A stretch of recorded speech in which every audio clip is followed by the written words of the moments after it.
After all one side லவ்வுக்கு போய் இப்படி feel பண்றீங்களே.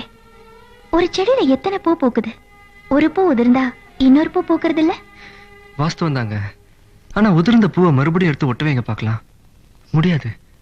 அது மாதிரிதாங்க காதலும். சில பேருக்கு அது செடி மாதிரி, ஒண்ணு போச்சுன்னா இன்னொன்னு.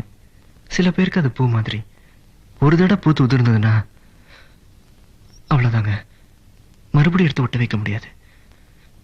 அது மாதிரிதாங்க என் காதலும். லவ் ஃபெயிலியர் ஆன எத்தனையோ பேர் வேற கல்யாணம் பண்ணிக்கிட்டு சந்தோஷமா இருக்கலையா? இருக்காங்க. ஆனா அவங்க சந்தோஷமா தான் இருக்கிறாங்களான்னு நமக்கு எப்படிங்க தெரியும்? எங்க லவ் ஃபெயிலியரை வேற கல்யாணம் பண்ணிட்டு வாழ்ந்துட்டு இருக்காங்களே, அவங்க ஒவ்வொருத்தர் நெஞ்சையும் தொட்டு சொல்ல சொல்லுங்க பார்க்கலாம். ஏன் மனசுல அந்த பழைய காதல் இல்ல, எல்லாத்தையும் மறந்துட்டு வாழ்ந்துட்டு இருக்கேன்னு? நிச்சயம் முடியாதுங்க. 100 வருஷம் ஆனாலும் எங்கோ ஒரு மூலையில அந்த முதல் காதலை வந்து ஞாபகப்படுத்திட்டு தாங்க இருக்கும்.